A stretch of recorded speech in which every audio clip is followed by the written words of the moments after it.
be better quality.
Give it up, ladies and gentlemen. That right there was Tides by Skies of Avalon. That was really great, guys. Thanks. Yeah, Appreciate it. Absolutely. Thank you guys for coming into the Rooster Studio today, doing the show with us. So we have Skies of Avalon, but who are Skies of Avalon? We've got Christian, we got Jacob, we got Steven, and we don't have Johnny. Yeah, Johnny couldn't make it tonight, unfortunately, but you got 3 out of 4. That's right. That's right. Why don't you guys tell our audience who you are, what you do in the band? All right, Christian, sometimes known as CJ, bass guitar, lead vocals. I'm Jacob, and I play drums. Steven, play keyboards mostly. I also play some guitar and vocals. Right on, man. So you guys are pretty. I mean, you especially are pretty diverse. I mean, you playing keys, guitar, and doing some vocals. Sometimes at the same time. Yes. Slow down, Katie Lee. Yeah, jeez. I have seen him do all 3 at the same time. I am a witness. I can tell you he can do all 3 at the same time. That's an amazing feat, man. I mean, Christian's actually a familiar face. We should probably, familiar voice. We're doing video now. We weren't doing video before. yeah. But Christian's been on the show before, friend of the show. Thank you for coming back, Christian. Oh, absolutely, man. It's always a pleasure. I've been excited about this for a while. Yeah. These guys have an interesting story. Skies of Avalon is kind of a new thing. Right? It is. It's kind of a combination of the band 28 Pages and Millennium. We combined both bands together at the basically at the end of the year, towards the last quarter of last year, when we recorded Tides and put it out, and combined both bands together. Afterwards, we kind of let one member go in the process, and we ended up with me and Jacob and Steven and Johnny Thorne on lead guitar. Wow, that's great, man. So, yes. What brought about the change and wanting to combine the two bands? Like, was it personal stuff, or was it like these two sounds need to merge? Like, what was the inspiration to create a new band out of the two bands you had, and then The two bands had a baby. yeah, More or less, yes. Yeah. They kind of did. For me, it was, I had Pages, which was 28 Pages was primarily a cover band. We did some original stuff, but it was more of a cover band. Millennium was all original project. I had all these song ideas that I wanted to get out there, and we were trucking along with Millennium at a certain pace, but it really wasn't a fast enough pace that I would have liked. And it wasn't anybody's fault. It was just life in general, the way it was happening. And I was like, well, what if there's a way I can combine both projects together and kind of get the best of both worlds? And I knew that Steven and Jacob, Jacob was also in Millennium and Pages, and Steven was in Pages with me. So I knew Steven kind of liked the same kind of original pathway that I was going with Millennium. I figured he would be on board with it, and kind of came to him and presented it, and they jumped on board, and we kind of just, merged. Well, the other thing too is that 28 Pages started playing more music that was in line with what you're getting more into the progressive rock kind of sound. We started off being like a 60s, 70s, and 80s kind of cover band. And it's funny that you say that, because even now hearing the song that we just heard, Tides, kind of gives me in a way, like a Black Sabbath kind of vibe. Yeah. I don't know if anybody else gets that, but it kind of gives me that kind of... So there are some intentional throwback kind of sounds in that. I mean, just like the keyboard sounds that I went for, they're very 80s-esque kind of keyboard sounds that you'd hear like in a Europe song or something. They're just kind of, trying to...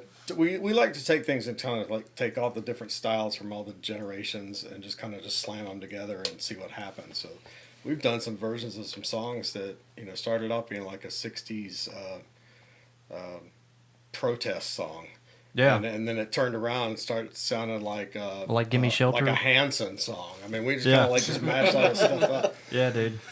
Tell us a little bit about your history, Steve. Like, who influenced you growing up? How'd you get into music, that kind of thing? And Jacob, same thing for you. How did you become the artist that you are?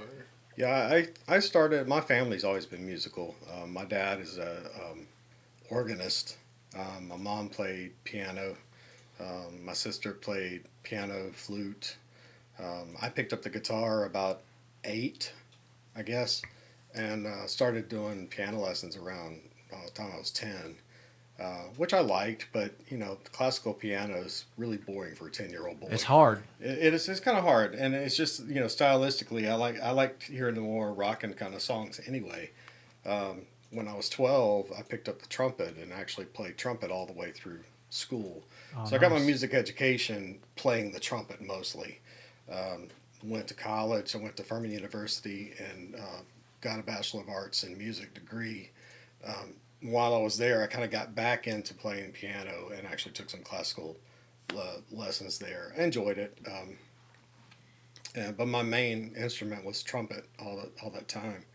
And which is kind you of ever how break it Christian out found every me. now and then for a song? Like, well, that was the goal. That really was the goal. Was to when Kristen found me through Facebook, it was because I had played at my niece's wedding, and there's a picture of me standing there with a trumpet, and he gets on there and says, "Hey, you play?" And trying to get me in because constant mining.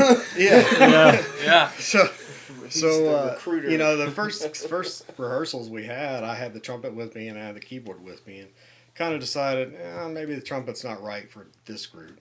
But it's always in the background of if we do something more park rock, do we break it out? And It's in your back pocket. It is in the back pocket. Yeah. Yeah. And If you ever decide to write a ska song? yeah, it's possible. True. I mean, anything's possible, really. I did play a couple of studio projects back in college on the trumpet, so it's kind of fun to do that. It's really weird hearing yourself play trumpet with yourself.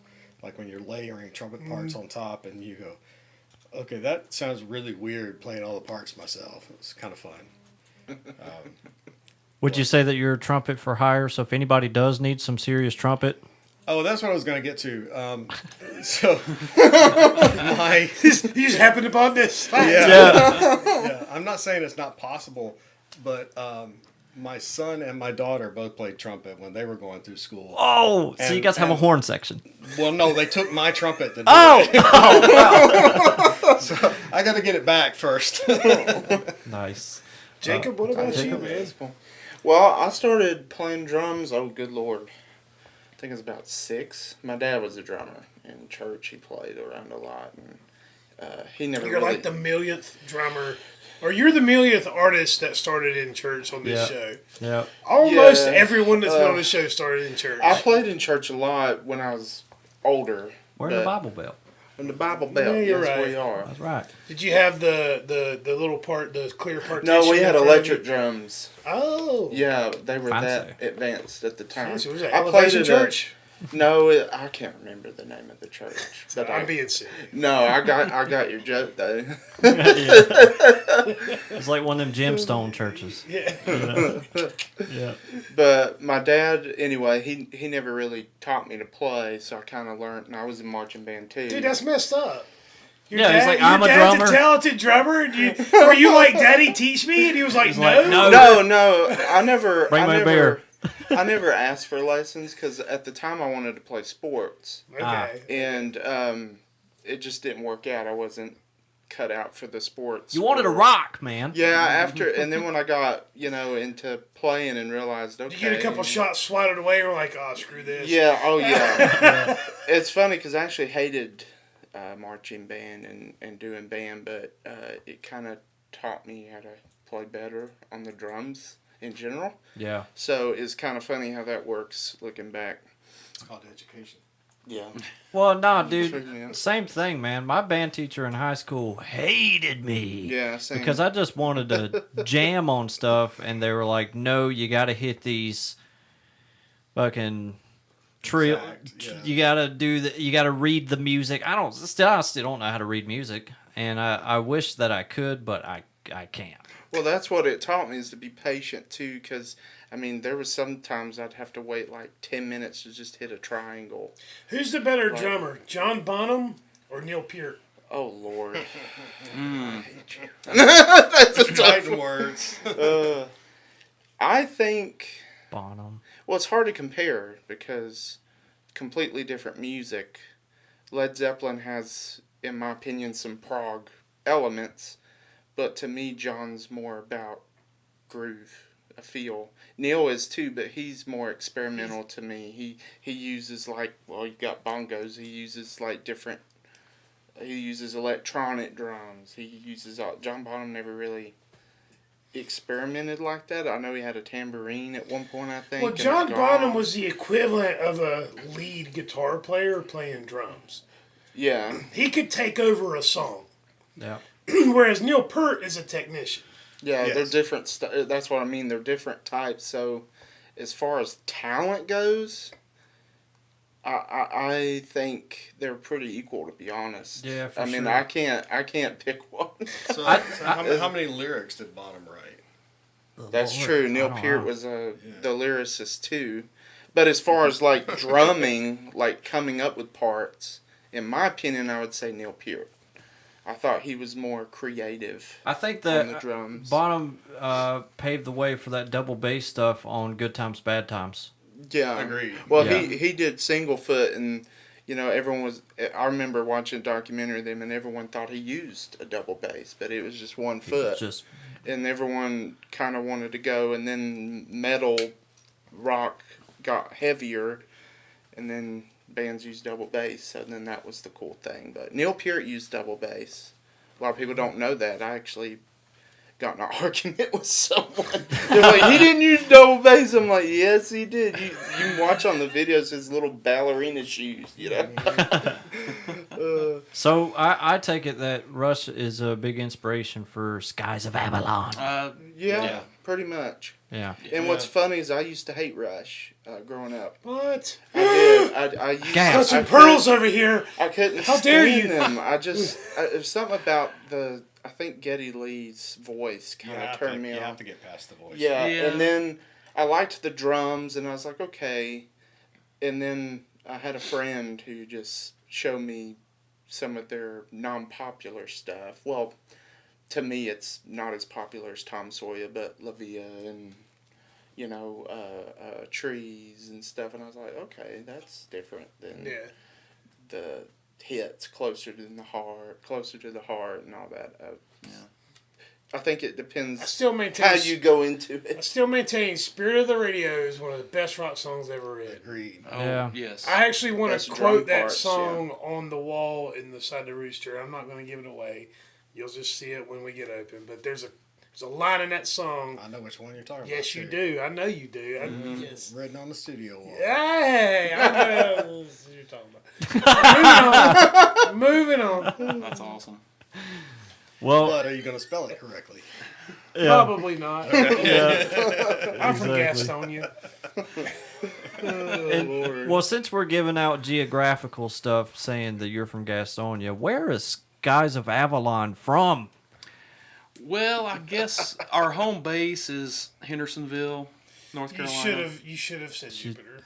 Yeah. Jupiter. Could have. Yeah. Anyway, sorry. I didn't mean to step on your dick. Glastonbury tour. That's right. There you go. So Hendersonville. Yeah, pretty much. Yeah. I'd say. Yeah. Tell us about Hendersonville. In the scene. Yeah, in the scene. Well, the scene is Lots of breweries. lots of breweries. Yes. It's becoming much like Little Asheville. Yeah, I was just Is about it a to hipster say- haven? Not yet. Not Not like yet. that. Not yet. No, not yet. that I think it's going to phase be a yet. while before that. But Yeah.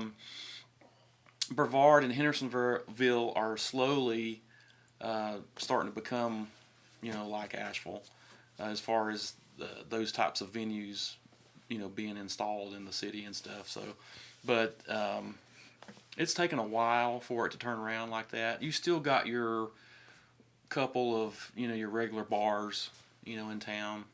A lot of old money in Hendersonville. Yep. A lot of old money. It's kind of like how the Belmont Gaston area is kind of turning into Charlotte. A little bit, yeah. Especially Belmont. There's tons more to do in Belmont now than there ever has been, and some of that's coming into Gastonia now with with the Rooster and with the ballpark downtown, all that good stuff, breweries. How do you guys feel about a venue here in Gastonia? Oh, we're all about it. From the first day I met Mike and you guys, I was like, and you told me what you were going to be doing or trying to do. I was like, well, whatever, we're there. In Hendersonville, are there any like venues that are like really fun to play, or are you kind of like a favorite doing breweries all the time? Well, the breweries are the venues for the most part. Yeah. They're brew pubs, and several of them have nice stage setups and some of them, well, most of the time we have to run our own sound for shows. But there's that's a challenge. But a lot of people don't realize the breweries. Well, I gotta say, I love that breweries kind of picked up the torch during COVID, and breweries were one of the first places that people could go play and see live music. Mm-hmm. We never stopped playing. And it's a challenge because most breweries, you're already spending a F load of money, setting up a brewery. The last thing you're looking to spend money on is creating a space that's conducive to good sound. Yeah, right? That's true. So it's always a challenge. Like I'm not trying to knock breweries. I'm tipping my hat that they've been able to pull it off. You've got some great sound guys out there in this area that have managed to pull it off in brewery spaces, because you're talking 4 brick walls. Yeah. What's the worst possible thing you could think of for all these sounds shooting out into a crowd? Well, the worst possible thing is to be set up on the end of the bar and be playing toward the longest part of the bar. Yeah. The places where we set up on the widest wall, playing to the shortest distance, those tend to sound the best. And that's what you have to do in a brick space. Mm. Because there's no wood or anything else to absorb or bounce the sound off. So I'm being so technical. I'm sorry. That's okay. I apologize to everyone listening. That's That's a ridiculous thing to bring up. But my point is that breweries kind of pick things up and gave this outlet, and I think it's wonderful that people's been able to make it work. And I was actually surprised when you said that the breweries are the favorite place to play in Hendersonville, because they're typically the most difficult sound wise. Yeah, and some of them have outdoor areas to play. Well, that's always great. They're great, but they present another challenge. Are we loud enough? You're trying to cover down a field and people are standing at the bar way in the back, and you're like, okay, how much more can we push this PA system? So, Right. It has its own challenge. Yeah.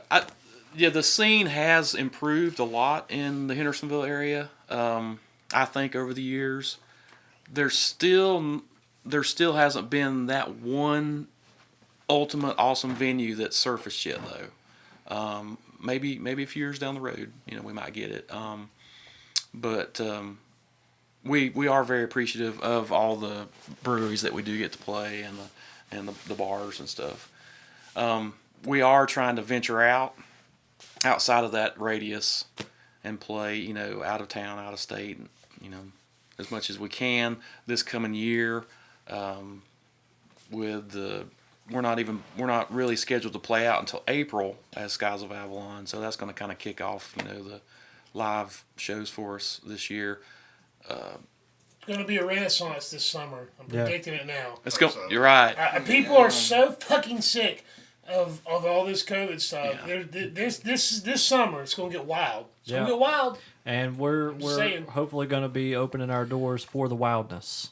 I'm hoping so. And for potentially Skies of Avalon. If we do get open, I would definitely love to have you guys come play at the venue. We'd love to come down and play. I told Mike from the get-go, you're not going to be short on bands knocking down your door to play there. Yeah, that's true. I mean, we already have a long list, and I know that list that we have is only a fraction of the talent that we have out here. Oh, yeah. Yeah, because in this area and surrounding areas like Hendersonville, Asheville even, and beyond that, there's just so much talent. But you guys just deserve a platform where you can be, where we can elevate your art, Speaking of your art, all right, so last time you were here, we talked a little bit about how you guys had a theme going. You were telling a story with one of the previous bands. That's right. It was like a theater have rock almost. You shot some videos.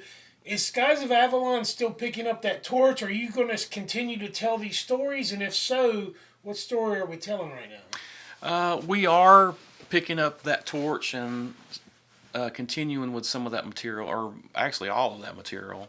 You're keeping those songs? We're keeping those songs. We're planning an album this year. Good. We've Because you guys left me wanting more. well, that's good. On the Spotify. Then we did our job. Yeah, man. But we've been lucky enough to be introduced to Mr. Dave Fowler, who is out in Nashville. And Shout out to Dave Fowler. Yes, Dave. He's on. We should have tagged him on Instagram too. We'll do it. We'll get it. But yeah. but Dave is going to record us and produce our album for us. That's happening this summer? Yeah, in Nashville. Oh, good. In Nashville. Tentatively in June. It might be maybe after that, but tentatively in June. It's my birthday month. There you go. Yeah. But he's Are you inviting yourself to Nashville? I kind of am. yeah, come on, man. Come on. You know, I'll do roadie stuff, man. I'll carry your You can drums. set up my drums for me. That's what I'm saying, man.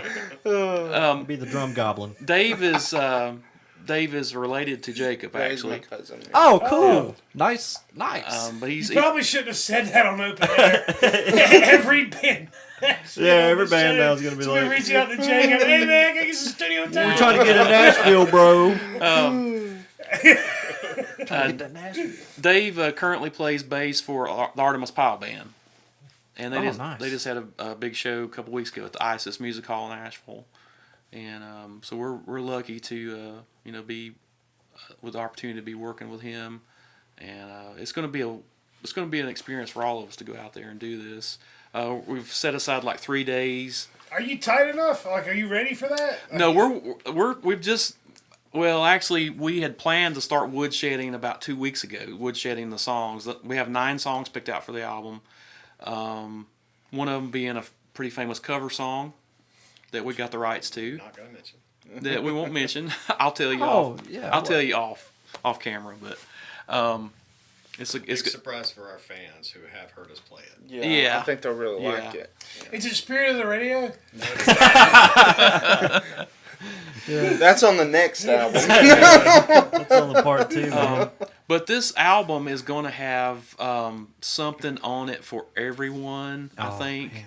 It's still going to be within the semi-progressive rock, genre that we kind of, put ourselves in.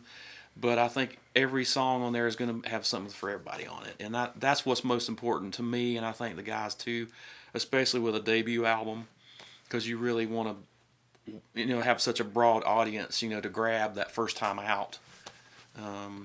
Yeah.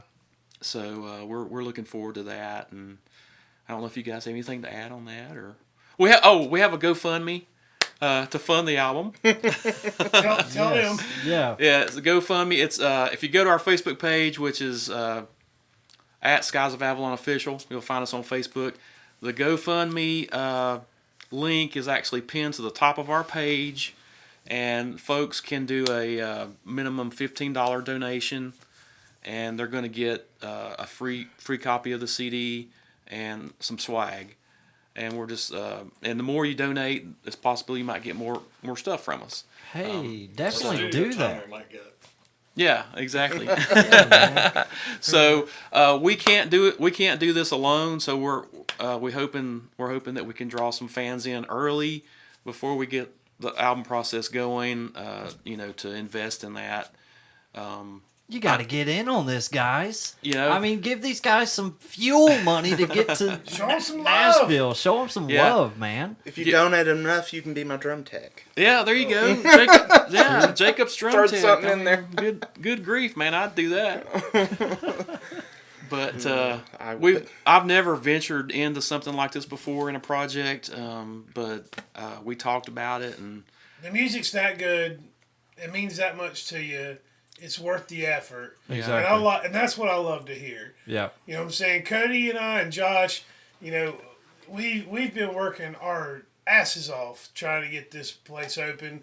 We continue to do this show every week because we know, just like you know, that it doesn't happen if you don't provide something, for your audience. Exactly. And I understand, like, you're grinding right now. You are grinding hard. Yeah. You're asking people for help. And I hope that somebody listening reaches out and helps you guys out. Exactly. Because Lord knows it is tough, man. It is tough to get ahead in the art world. Yeah. But not only that, but I think that if anybody deserves it, it's Skies of Avalon. Oh, thanks, Cody. We appreciate it, man. Because first of all, what a badass band name.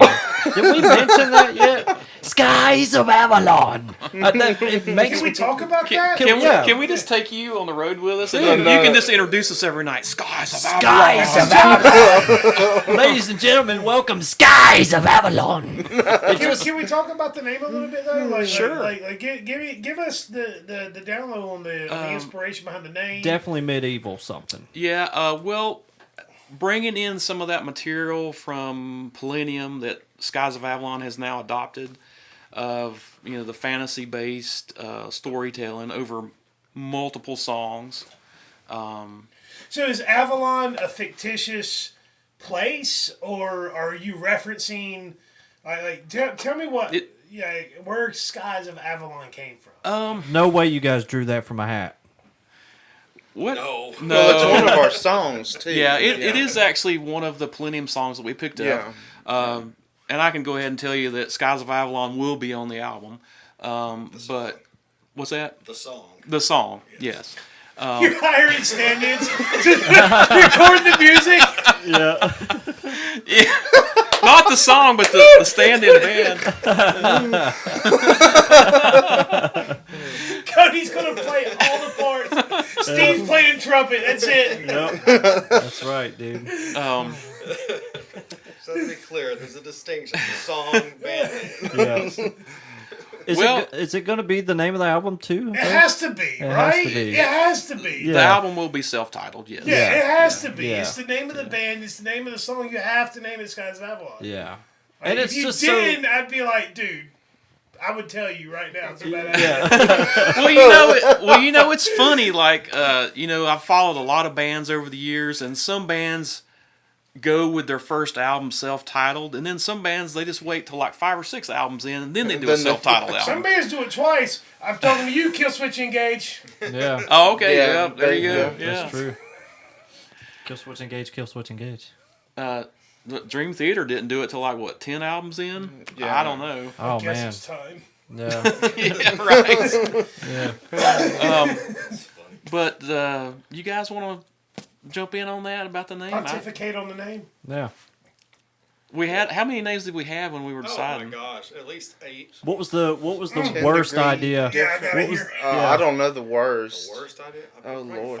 Which is the one you hated the most? Yeah. Oh, Oh, Lord. I'd have to go back and look at the list. The Pits of Avalon. the pits of Avalon. That makes me think of armpits, man. Dungeon Thunder. Yeah. it is a direct reference to the Arthurian legend, but I think Avalon can mean many different things to the individual. You know, a place of paradise, a place of peace. Man, Yeah, that's what I was going It sounds wonderful. well, to literally me, means Paradise Island. Yeah, Yeah. that's the oh, translation, yeah. well, I had it all wrong, man. I was thinking like a medieval castle, like, and it's It like, kind of goes hand in hand with the King Arthur legend. Yeah. oh yeah, Yeah, the Okay. Avalon in the King Arthur legend was this island surrounded by water, and a lot of the Arthurian legend stuff yeah, revolves around that. yeah, And the real area where it supposedly is, the water has receded, and now it's just a mountain. So Yeah. it's kind of like, well, what happened to Avalon? yeah. And it's that question of what happened to Avalon that kind of shapes some of the ideas that we've got. Dude, that's awesome. That's what I was with. Yeah, I've been like waiting for that, 21 this whole Twelve. conversation. Right. Well, we had some names with like fate in them, I think, didn't Fate we? of Avalon, Avalon's fate. Yeah. And we just kind of the vote was Skies. The Skies of Yeah. Avalon song had already been written. Right. Yeah, So we it was played kinda that. like, we played it through a couple times. Oh, that's a Millennium. good song. It could be a good band name too. Mm-hmm. So it kind of got thrown in the hat with all the other names and won out. It is, man. When I like without seeing you guys, I would think to myself, if I heard your band and I know that your name is Skies of Avalon, I would think that when you guys come out on stage, you got like friggin' battle axes and like war paint. I'm totally wearing the Rick Wakeman cape when I come out. Definitely. Yeah. It definitely has like a fantasy connotation to it. Yeah. And that's, and I gotta say, it fits perfect because you write these epic, songs that are telling stories. Yeah. These, it's like fiction, right? Like it's almost like a euphemism for fiction. Yeah. Skies of Avalon, Yeah. Like that's not a real place, but it's something you want to know about. It's like right? those- Like I want to read that book. It's like I want to hear that song. It's like those 17 books that George R.R. Martin wrote. Yeah. It's like Yeah. that, but in a band. Yeah, There you go. Yeah, that's probably the best way to put it. Yeah. Yeah. Well, it makes sense because that's what we're all kind of into anyway. Yeah. It's like mystical science fiction, Game of Thrones. stuff like that. Yeah. Superheroes, whatever. We're all kind of into that world anyway. So. Yeah. We've got a couple of concept lines, across multiple songs that we're hopefully going to finish one day. But the album is going to encompass probably 3 or 4 of those songs that we picked up from Millennium. Different storylines or Different storylines. okay. But like the first part in those stories. And we're going to feature on this first album. Now, are these 4 stories going to converge at some point, or are they separate? Anything's possible. Anything's possible. Actually, Tides. This is just from me as a writer writing the 2 songs, but Tides actually has another song that it's like it's day to its night, if you will, or it's yin and yang or whatever. That's going to go on the album, and that song's called Platinum Skies. It's actually the other. It's actually the other side of. It's the different perspective of the topic that we talked about in Tides. Okay. You know what I would love to see from you guys? A comic book series that goes along with the storyline. I would love to see it. That's a great idea, and actually I have thought about that too. Actually, I started putting a lot of these stories or the song ideas into story form. I've actually already started part 2 of an entire storyline that starts really with Millennium's song Second Sun Eclipse the Order, which Skies will adopt eventually. We haven't adopted it yet, and have our own version of it yet, but we will. Paperwork's still in order. Yeah. But Okay. The papers aren't signed yet. Waiting on a court date. but we're going to adopt all that material, and Skies is going to put its own take on that eventually. I hope anyway, because we've got. I was just looking the other day, and we've got a lot of material waiting in the wings. We probably have. Good Lord. We could probably go and record 2 albums now this year if we That's wanted good. to. That's good, man. It's good to have that stuff in your pocket. Flexing. Yeah. Well, Flexing on them. well, here's the 2 thing. albums. Here's the thing. They just got to get it out and on recorded. You know what I mean? Right. Just on the tape, or they don't Yeah. do tape these days. On the some computer. Yeah. Yeah. Some people. do. But we're focusing on these 9 for this first album. We're not going to deviate from that. I don't think too much. You don't want to oversaturate. Right. You don't want to like spread yourself too thin across the material. You want to get those You 9 want to songs. hone the songs that you have ready to go and make them as sharp and tight as possible. Right. Yeah. And then this other, chances are this other album you have waiting in the wings won't sound anything like it does now when Yeah. it's ready to record. And That's true. And he brought up the point about kind of seeing how things come together. Is one of the things that happened with 28 Pages was we would get a song, somebody would throw out a song idea, and then we'd just try to play it. Like look up the chords and lyrics online and just play it. And not really care so much about what the original song sounded like. It's just what kind of take could we put on the song.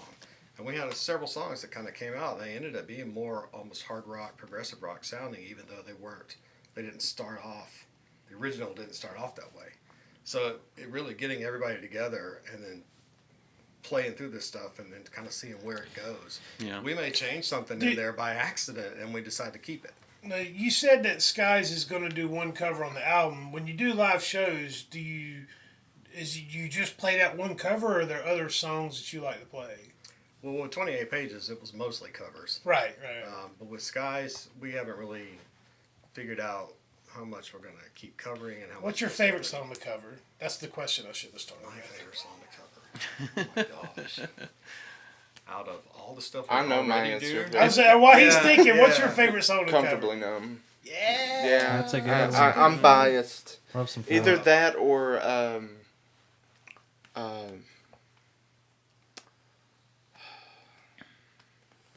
You've already got what's it. that song on the keyboard? Yeah, you can't change your answer. That was my answer. Yeah.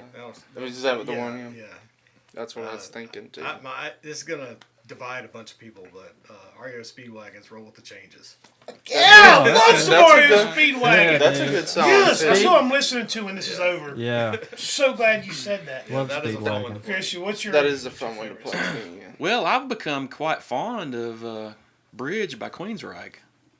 Yeah, that's. Are a you good one. saying that because I was singing Queensryche? no. Are you trying to butter me up for something? Yeah, He's man. not. We've already played it live twice. Really? Oh, wow. Yeah. Nice. That is great. Queensryche is amazing. That is a Yeah. good. For I those who actually don't forgot know, about that one. check out Queensryche. Yeah. Yes, Yes. they are Young Bucks. very, very good band. Amazing band. Yes. Underrated. I can't believe that band wasn't more famous.